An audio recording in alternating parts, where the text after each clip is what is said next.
get me!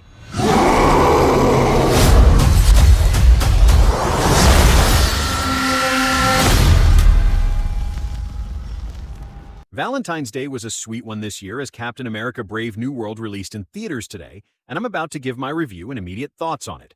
This will be the spoiler-free episode, so don't worry. If you haven't been out to see it yet, this episode is safe for you to watch. I will be mentioning things that were seen and revealed in trailer footage already as well, so if you consider those spoilers, then I'd suggest pausing this video right here and binging like all 8 of the trailers and TV spot footage before coming back to this.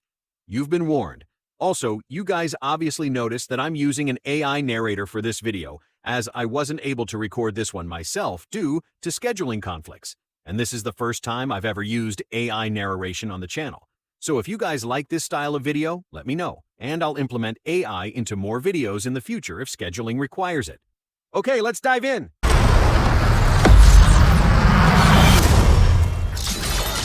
Wait for it. Okay, so this film was surprisingly way shorter than I was expecting it to be. The plot and the story was good, it was well thought out and well executed, but it was also extremely rushed due to the last-minute reshoots that had to be done when they retooled the movie months before its release. This caused a very abrupt ending that seemed to cut off the actual plot that was being built up throughout the movie, with rushed, quick-paced action sequences that were very obviously last-minute inserts. There was almost zero conflict between Cap and the film's main villain, who was given almost nothing to do and had a very underwhelming and lackluster ending. From what I could gather, I would say that this film's only purpose was to serve as filler, as it very cleverly connected several of the films and Disney Plus projects in the Phase 4 and 5 slates for the first time, including The Eternals, Black Widow, Ms. Marvel, Spider-Man No Way Home, Doctor Strange Multiverse of Madness, Loki, Deadpool and Wolverine, The Marvels, and The Falcon and the Winter Soldier, all the while setting up some of the upcoming film slates currently on their way: The Thunderbolts, X-Men, Avengers Doomsday, and Avengers Secret Wars.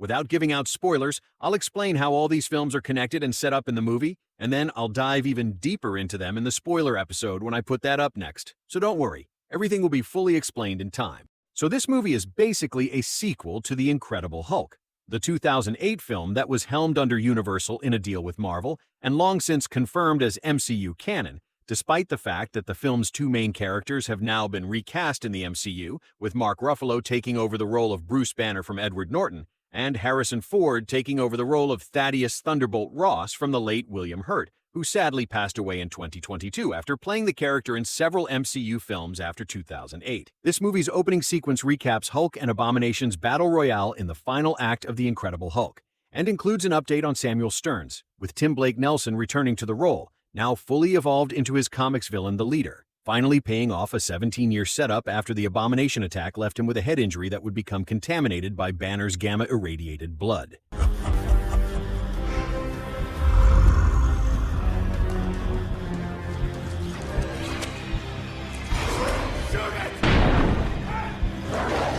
Liv Tyler also returns as Betty Ross, though her role was severely reduced due to the reshoots, and other appearances included Isaiah Bradley, my favorite character ever, returning from The Falcon and the Winter Soldier.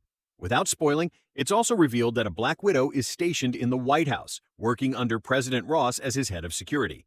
This, of course, ties directly into the ending of the 2021 Black Widow movie, which saw all of the widows finally set free from Dreykov's Red Room control, allowing them to disperse across the entirety of the MCU to live their own chosen lives and occupations just as Natasha and Yelena did.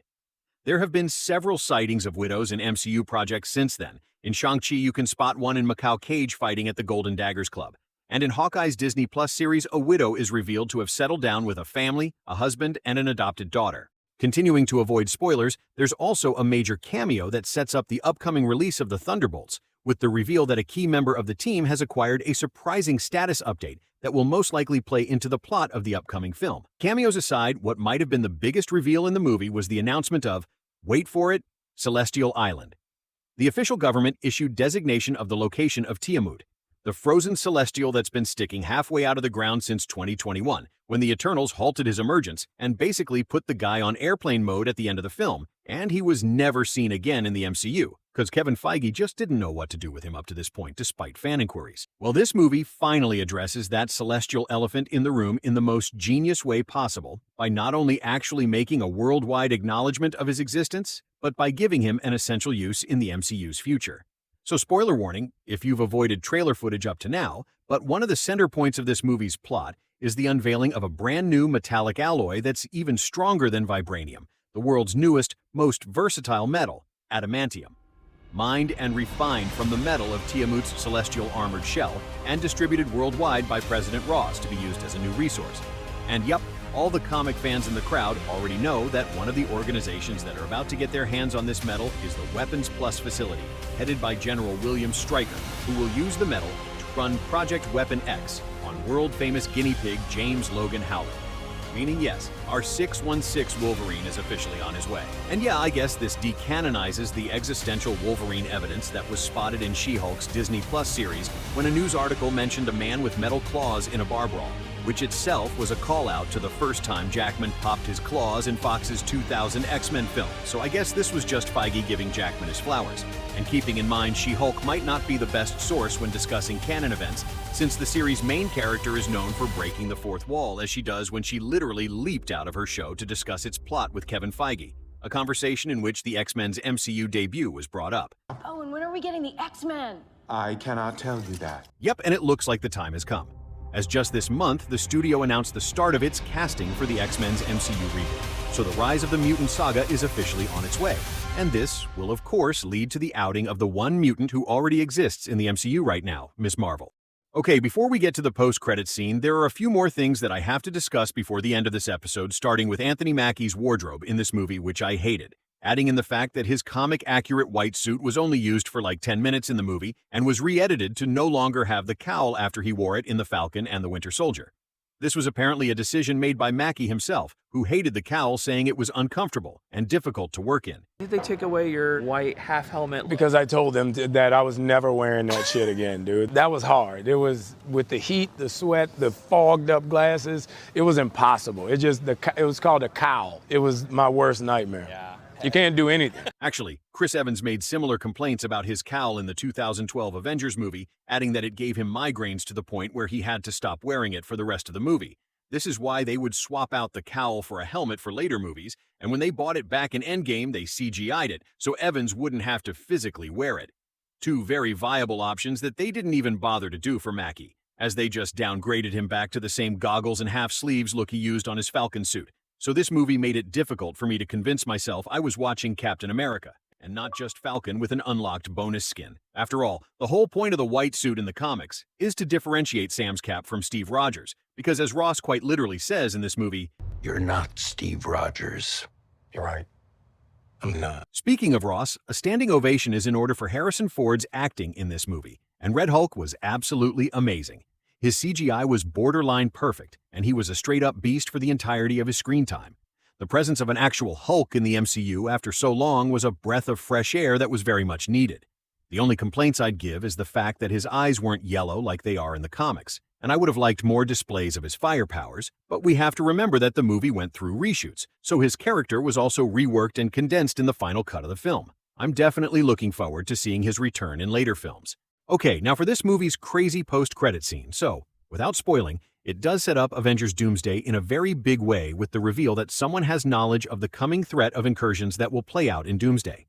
This strings together all of the MCU's multiversal outings for the first time, which included Spider-Man No Way Home, Doctor Strange Multiverse of Madness, both seasons of Loki on Disney+, all 3 seasons of What If, Ant-Man and Wasp Quantumania, The Marvels, and of course the multiversal movie of the century, Deadpool and Wolverine. All the dots are finally being connected, and Sam Wilson is now aware of this. This is, of course, Kevin Feige course correcting the MCU by confirming in universe that they've officially moved away from the Kang dynasty following Jonathan Majors' departure, the very reason for the last-minute retooling of Avengers 5 that will now star Doctor Doom as the titular villain with Robert Downey Jr. in the role, as was just revealed at last year's Comic-Con.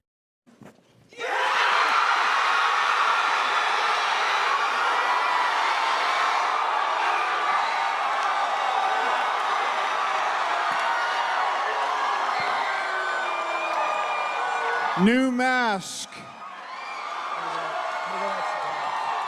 Same task. By the way, I do have a video coming that will explain why the heck they chose Downey to play Doom. You're going to want to check it out. But I do have to point out the irony in the fact that Ross in this movie asks Sam to rebuild the Avengers as the new Captain America. Which is why I want you, Captain America, to help me rebuild the Avengers. And it was in The Incredible Hulk 17 years ago that Ross himself was approached by Robert Downey Jr. as Tony Stark to discuss building the Avengers. What if I told you we were putting a team together? Who's we? And now that an Avenger is finally aware of the existence of the multiverse, something that only a handful of people in the 616 universe know about, a new team of Avengers will have to be formed to stop the coming threat that now wears RDJ's face, as the multiverse saga finally culminates in the two-part finale, starting with Avengers Doomsday and ending with Avengers Secret Wars.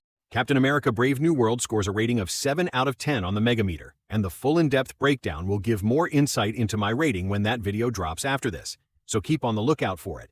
Hit me up on Twitter and Instagram at Megamillioncomix and Megamillion2K, and join me on Threads where you can debate these movies with me and have your theories included in the breakdown videos. Join our MCU discussion group on Facebook, where you can share your theories directly with us and the Marvel fanbase and open up conversations with the MCU community, or even speak directly with the Marvel actors and actresses who were kind enough to join our group and get responses directly from them. If you did enjoy this video, why not drop a thumbs up right down below, and while you're down there, make sure that red button says subscribed, because if you're not part of the Megagang, then you're missing out. Smash that red button down there so you can Hulk out with the rest of us. As always, guys, my name is Isaiah Chambers. Thanks so much for tuning in, true believers, and I'll see you guys next time right here. Excelsior.